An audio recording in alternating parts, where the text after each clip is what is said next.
और ये तमाम कार्य आज फल के रूप में जीत के साथ हासिल हुए हैं जेडीयू को। कुशेश्वर स्थान में जेडीयू उम्मीदवार की जीत के बाद दरभंगा में जश्न का माहौल है। जीत के बाद जश्न की तस्वीरें सामने आ रही है। बीजेपी और जेडीयू के नेता संयुक्त रूप से जश्न मना रहे हैं क्योंकि दोनों ने यहां पर मिलकर जी जान लगाया। दरभंगा मतगणना केंद्र के बाहर जेडीयू और बीजेपी विधायक से बातचीत की न्यूज़ 18 संवाददाता शैलेंद्र ने। कुशेश्वर स्थान में जदयू उम्मीदवार की जीत के बाद बीजेपी और जदयू के नेता एक साथ मिलकर के जश्न मना रहे हैं। देखिए एनडीए के तमाम चेहरे यहां पर आपको दिखाई देंगे, एक दूसरे को गुलाल भी लगा रहे हैं। ये जीत का जश्न है और इस दिन का इंतजार इन्हें काफी दिनों से था और लगातार जो एनडीए के नेता हैं, जो कार्यकर्ता हैं, वो मेहनत कर रहे थे कि यहाँ से जीत हो। एक बड़ी जीत हुई है आप लोगों की, एक बड़ी जीत हुई है आप लोगों की। ये हम लोग निश्चिंत थे, ये हम लोग की जीत होने वाली थी, इसमें कोई दिक्कत नहीं थी। लेकिन कुशेश्वर स्थान की जनता ने फिर से एक बार लंबे अंतराल से नीतीश जी के प्रति अपना आस्था व्यक्त किया है। इसके लिए मैं कुशेश्वर स्थान की जनता के प्रति मैं आभार प्रकट करता हूँ। ये एनडीए की जीत है। निश्चित रूप से एनडीए की जीत है और संयुक्त रूप से एनडीए इंटैक्ट था और महागठबंधन डिवाइड था।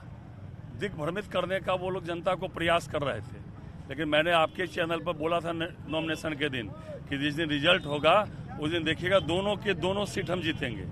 कुशेश्वर का परिणाम आ गया और कुछ देर में तारापुर का भी परिणाम आ जाएगा।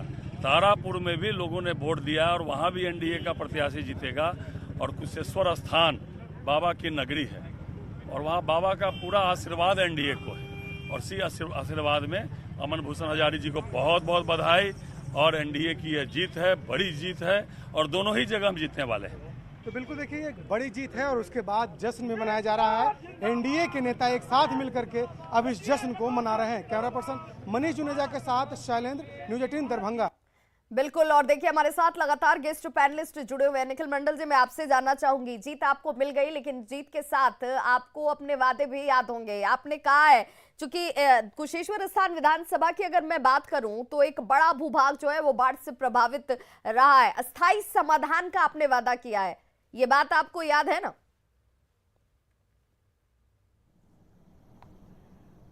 बिल्कुल, और नीतीश जी का यही यूएसपी रहा है, जो कहते हैं वो करते हैं और हमने 16 साल से यह डिलीवर किया है, इसलिए जनता हम पे लगातार विश्वास करते आई है। निश्चित रूप से जो फ्लड बिहार के लिए एक अभिशाप है और कहिए कि मैं खुद मधेपुरा से आता हूं और कोसी के इलाके का हूं और हर साल बाढ़ को झेलता हूं। निश्चित रूप से टेम्प्रोरी तो जितने सारे वर्कआउट होते हैं वो किए जाते हैं, लेकिन हम लगातार कोशिश में हैं। नेपाल से भी बातचीत हो रही है, एनडीए के गवर्नमेंट है, वहाँ प्रधानमंत्री जी से भी बातचीत हुई है। हम इसका परमानेंट उपाय लेकर के आना चाहते हैं ताकि ना सिर्फ कुशेश्वर स्थान, तमाम कोसी इलाके, मधेपुरा, तमाम ऐसे इलाके जहां से बाढ़ का पानी गुजरता है और जो हर साल हम काम करते हैं, चाहे वो सड़क हो, पुल पुलिया हो या फसलें बर्बाद हो जाती हैं, इन तमाम चीज़ पे लगाम लगे।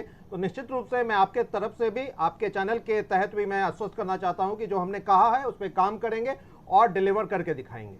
एजाज अहमद साहब, इन्हें अपना वादा याद है, जनता ने एक बार फिर से भरोसा किया और तभी जीत जो है, विजयश्री जो इन्हें दी है। आप बार बार कहते रहे कि जो सुशासन के दावे किए जा रहे हैं वो सब खोखले हैं, ऐसा हुआ नहीं है, सड़क टूटी हुई है, जहां से गुजर जाइए आपको वहां पर वस्तु स्थिति पता चल जाएगी, लेकिन जनता ने तो इसे नकारा है ना, तभी तो इनकी बातों पर यकीन किया। उसे लगता है कि नहीं, जो उनके सामने विकल्प है उन विकल्प में नीतीश कुमार बेहतर है, उनकी तरफ से काम किए जा रहे हैं, तभी तो उनको जीत दी गई है। विभा जी 16 वर्षों से ये जनता के बीच डिलीवरी कर रहे हैं और किस तरह से डिलीवर कर रहे हैं ये समझ में आता है।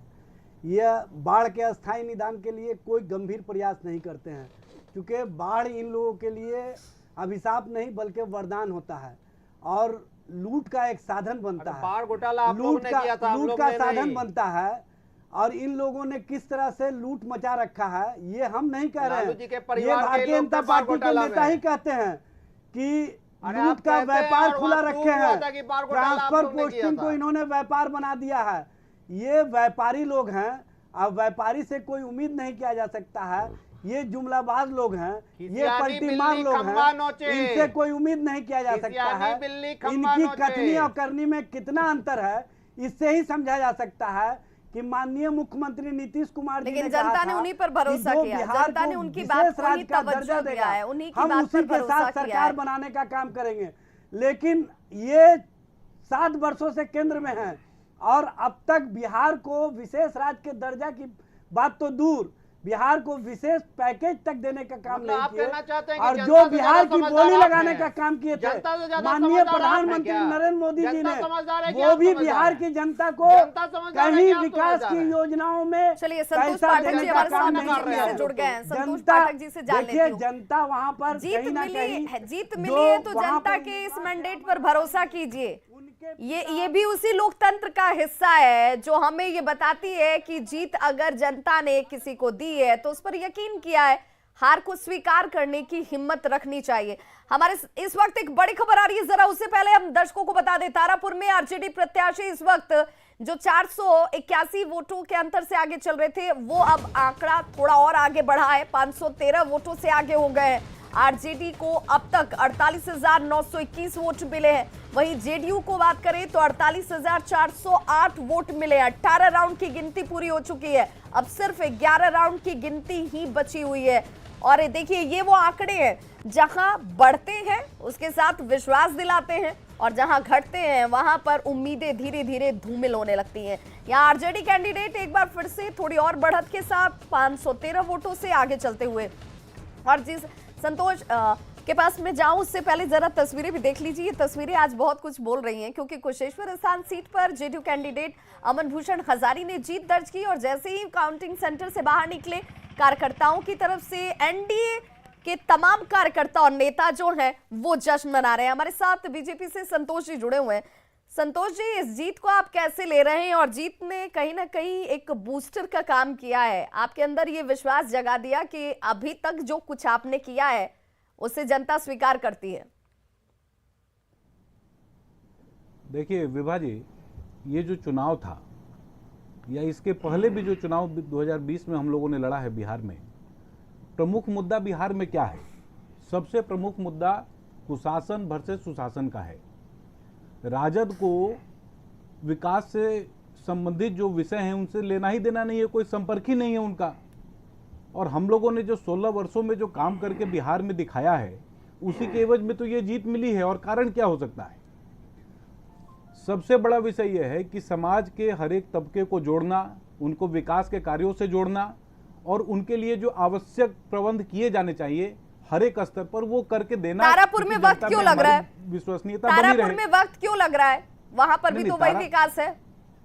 थोड़ा सा विभा जी, वो थोड़े समय की बात है, थोड़े समय की बात है। अभी हम लोग 17-18 राउंड पर हैं, 29 राउंड की वोटिंग काउंटिंग वहां पर होनी है। वो बहुत, अभी मैं जब यहाँ पर स्टूडियो में आपके आ रहा था 12 राउंड की काउंटिंग हुई थी, तब हम लोग 3700 वोटों से अब 11 राउंड की काउंटिंग ही जब मैं शेष आपके बची हुई है। यहाँ 11 आया राउंड हूँ, की ही काउंटिंग बची हुई है और इस 11 राउंड की काउंटिंग के साथ ही वो ये मार्जिन साफ हो हमारा जाएगा कि 10,000 जीत से किसके ऊपर का साथ है, होगा जनता विभा ने जी, किसे उसमें कहीं यकीन कोई किया है और संदेह का बात किसे नहीं है। नकार कहीं दिया कोई संदेह है। एक का छोटा विषय सा उसमें नहीं है। अंतराल, संतोषी छोटा सा अंतराल, फौरन वापस होंगे क्योंकि हमारी ये महा कवरेज लगातार जारी है। आप बने रहिए हमारे साथ।